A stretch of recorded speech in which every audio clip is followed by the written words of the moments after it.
현대도시를 만드는 데 있어서 부동산적으로 봤을 때 제일 큰 공공의 적은 저는 상가라고 생각을 해요. 상가. 옛날엔 안 그랬거든요. 옛날에는 이거 보시는 게 동부이촌동 거리거든요. 동부이촌동하고 반포 이런 데를 보시면은 저층형으로 쭉 갔었어요. 그래서 이것들이 걷고 싶은 거리가 돼서 옆에 동네하고 소통이 돼야 되는데 계속해서 우리는 지역이 나눠지는, 지금은 이제 같은 동네에서도 나눠져요. 아파트 단지별로.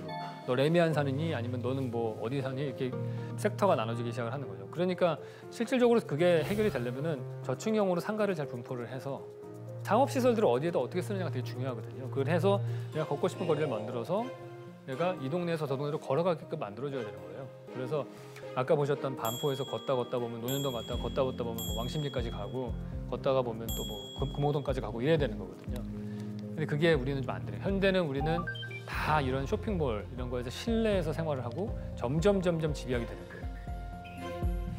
자, 우리가 또 한번 살펴볼 게 하나 있는데요. 공원에 대해서 한번 우리가 생각을 해보려고 해요.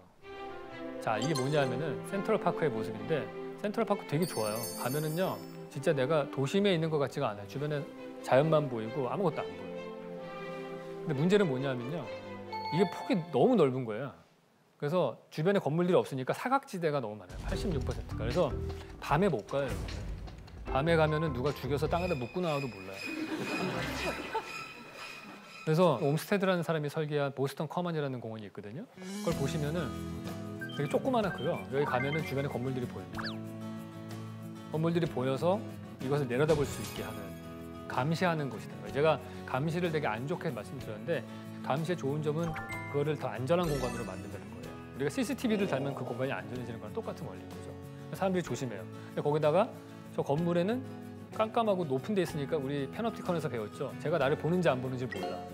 그렇기 때문에 항상 조심하는 그런 상태가 되는 거예요.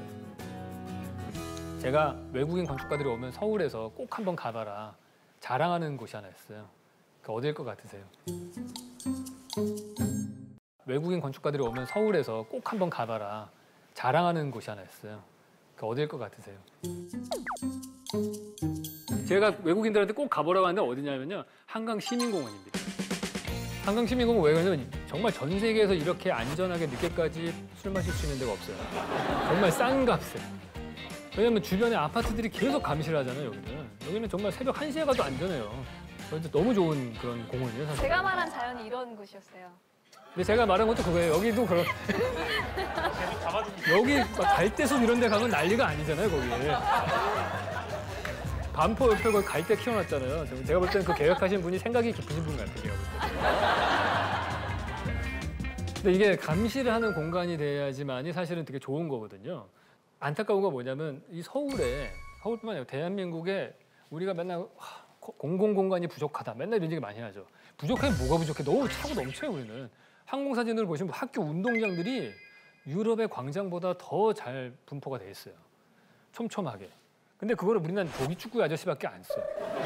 그러니까 애들이 방과 후가 되면은 아무도 안 가요.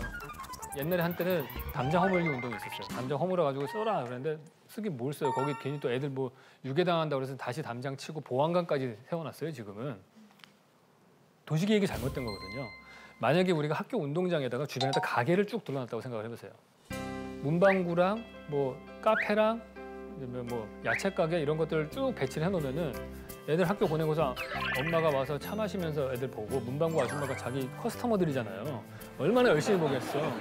그것도 어두운 데서 고객 관리 차원에서도 계속 보는. 그러니까 그게 운동장이 안전해질 수밖에 없는 거예요, 사실은.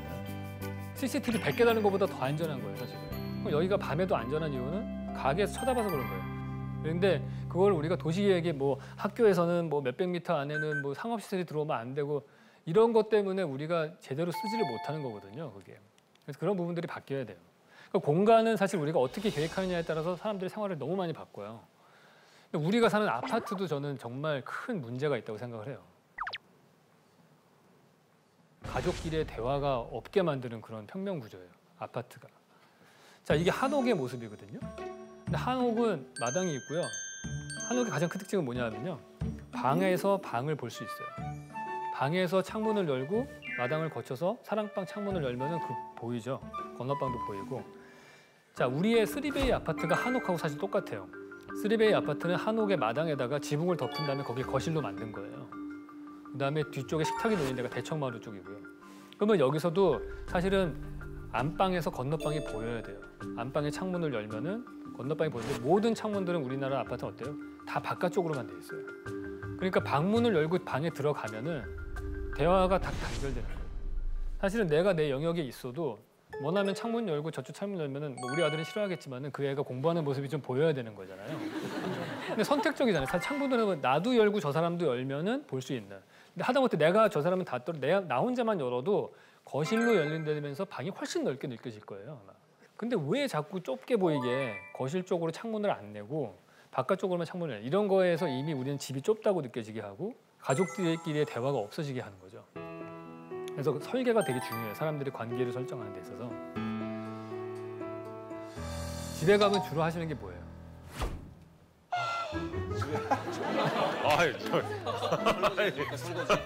설거지.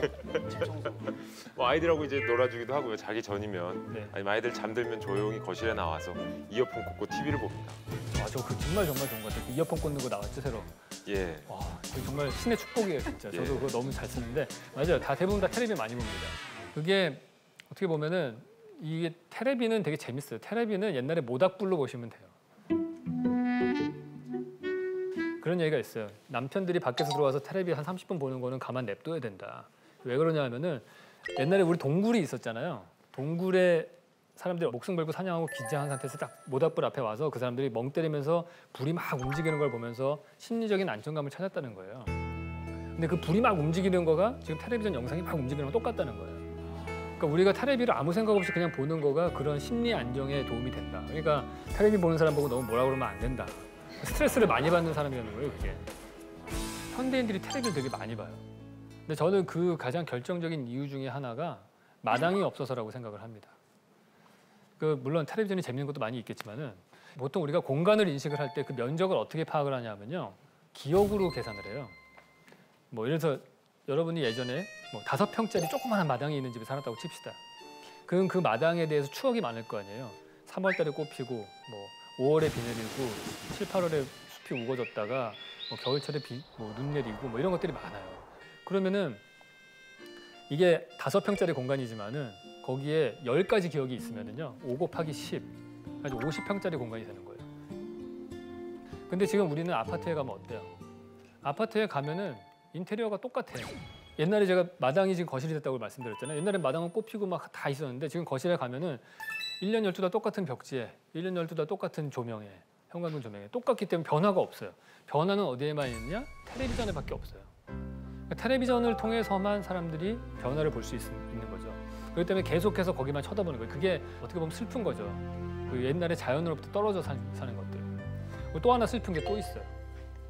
뭐냐 하면은 1인 가구가 늘어난다는 거예요. 자, 이게 1인 가구 늘어나는 그래프입니다. 보시면은 1990년대 9%였는데 15년이니까 27%까지 올라갔어요. 향후 뭐 계속 올라갑니다. 올라가면은 무슨 차이가 있냐? 우리가 지금만 하더라도 가족들이랑 같이 살잖아요. 그 보통 30평대 아파트에 사는 걸 우리나라에서 중산층의 삶이라고 보통 얘기를 해요. 그러면 내가 내 방을 쓰더라도 가운데 거실, 그다음에 식탁 놓이는 부분, 부엌 이런 거는 공용 공간으로 같이 써요. 그러니까 사실은 저 부분이 내 방 플러스 알파로 되어 있는 면적이에요. 근데 지금은 원룸에 살아요, 내가 만약에 고시원이나. 그러면 훨씬 면적이 줄어드는 거예요. 방은 점점 1인적으로 좁아지는데 사적인 공간은 없어지고 가서 앉아있을 데가 없으니까 카페를 가는 거예요. 그러니까 단위 면적당 카페가 제일 많아요. 그러니까 카페는 사실은 우리한테는 어떻게 보면 거실 같은 공간인 거죠. 제 아들이 하나 있는데 걔가 이제 끝나고 나서 편의점에 많이 가요. 학원 끝나고 난 다음에. 왜 그러냐 봤더니 편의점만 얘가 유일하게 감시를 피할 수 있는 공간이라서 그런 거예요. 그러니까 요즘 애들은 보면요. 학원에 5분만 지각해도 문자가 와요. 그러니까 옛날 같으면은 우리는 방과후 끝나면 자유였는데 혼자 공부하고 자율학습실에서 공부했잖아요. 근데 지금은 학원 끝나면 되지 애들이 계속 관리당하고 그러니까 텔레커뮤니케이션이 발달할수록 우리 아이들은 점점 감시받는 사회가 되는 거예요. 그래서 애들 갈 데가 없는 거예요. 그래서 그나마 학원 끝나고서 공부 마치고서 올 때 편의점에서 1,000원만 주고서 과자를 한 봉지 사면 친구들끼리 거기서 자기의 어떤 뭐랄까 사랑방을 만들 수 있는 거죠. 그러니까 숏텀 렌탈이 많이 발달하는 거예요. 거기서 좀 돈 더 있는 애들 누구예요? 대학생들이죠. 대학생들 5,000원 정도 낼 수 있는 애들은 커피숍에 가요. 3시간 정도 쓸 수 있는 커피숍에. 거기서 연인들이랑 갈 때가 필요하다? 그 모텔에 가죠. 저는 우리나라의 그 정말 기발한 발명품인 것 같아요. 배실 문화 있잖아요. 그거는 뭐 시간 단위로 팔잖아요. 아주 새로운 개념의 시대를 앞서 나간 공유 경제 개념인 거예요. 방 하나를 하루에 쪼개서 나눠 쓰는 거잖아요. 그래서 가격이 뚝 떨어지는 거예요. 그러니까 우리는 공갈 렌탈 비즈니스가 되게 많이 발달을 하는 거예요. 첫인상과는 다르게 굉장히 그 안경 너머로 엄청난 음습함들이 있다는 거예요.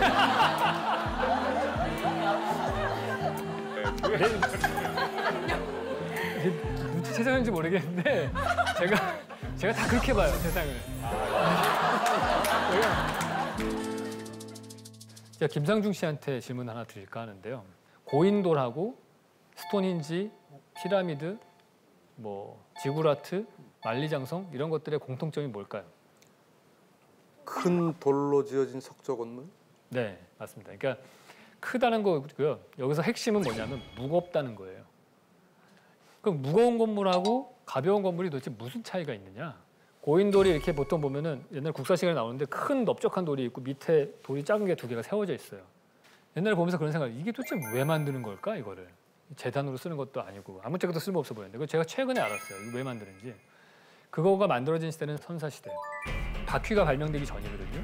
그럼 걔네들이 그걸 만들려면은 그 돌이 거기 있는 돌이 아니잖아요. 그럼 딴 데 가가지고 나무를 잘라서 밑에 끼워가지고 굴려가지고 와야 돼, 몇십 년.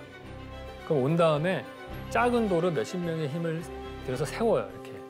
그러고 난 다음에 큰 돌을 어떻게 올렸냐면은 거기다 큰 흙 언덕을 만들어요. 그러고 나서 그 언덕을 다시 큰 돌을 굴린 다음에 얹고 나서 다시 흙을 파내는 거예요. 이게 엄청나게 노동력이 많이 들어가는 거예요. 몇 달 동안 몇십 명 혹은 몇백 명이 일을 해야 되는 정도의 규모인 거예요. 그러니까 아까 그 돌이 딱 보면 100명 정도가 한 6개월 정도 걸려서 만든 고인돌이다. 그럼 옆에 부족들이 한 60명 데리고 전투를 하러 딱 왔어, 전쟁하러. 근데 딱 그 고인돌 딱 보면은 얘는 한 100명 동원이 가능한 애인데 우리 동네 고인돌보다 큰데? 그러면은 포기를 하는 거예요. 네. 그러니까 저런 높은 건물들은 사람들한테 과시를 하기 위한 것들이에요. 생존을 하기 위한 과시라는 거예요. 명품백 같은 거 들고 다니잖아요. 그게 과시가 되는 거예요. 근데 과시는 어떨 때 과시가 되냐면요. 쓸데없는 걸 할 때 과시가 돼요. 자, 보세요. 우리가 동창회 명품백에서 백을 들고 가면 과시가 되죠.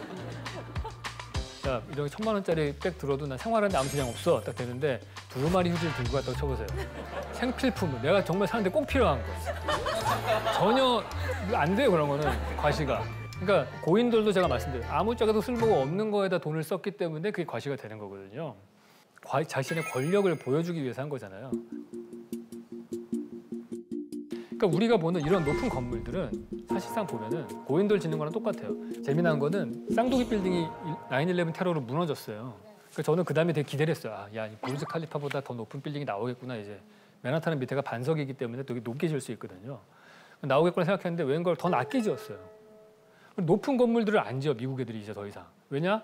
냉전 시대가 끝나서 그래요. 소련하고의 냉전 시대가 끝나니까 더 이상 과시할 필요가 없는 거예요. 그러니까 그런 걸 보시면은 뭘 볼 수 있냐면은 피라미드를 지었던 사람의 마음을 한번 이해를 해볼 수 있어요.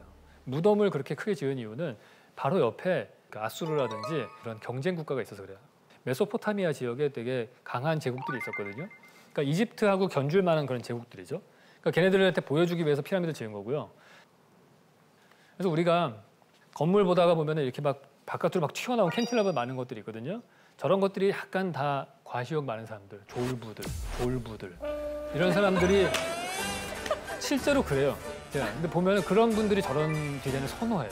남자들도 보세요. 머리 막 높이 세우는 사람들 있잖아요. 젤 발라가지고 약간 그 과시욕이 센 사람들이 그런 것들이에요. 남자들 40대 돼서 머리 빠지고 이렇게 가라앉으면 자존감이 낮아지거든요. 이게 다 똑같은 원리예요. 고대부터 시작해가지고 쭉 건축의 역사를 한번 현대까지 살펴봤는데 이제 여기의 핵심은 뭐냐면요. 사람이 건축을 만들어요. 건축도 만들고 도시도 만들고 다 하는데 우리 패놉티콘에서 봤듯이 그 건축이 우리한테 다시 영향을 미치죠. 다시 우리의 생활을 지배를 하고 다시 바꿔요. 그렇기 때문에 이게 사람은 도시를 만들고 도시는 사람을 받는다. 그런 유명한 말이 있습니다. 그래서 그런 것들이 여러분들과 여러분들 자녀 그 후손까지도 몇백 년을 여러분들이 영향을 미칠 수 있는 결정이라는 거죠, 그게. 그래서 그게 어떻게 보면 이번 그 특강의 가장 큰 메시지가 아닌가 생각을 합니다. 이걸로 강의 마치도록 하겠습니다.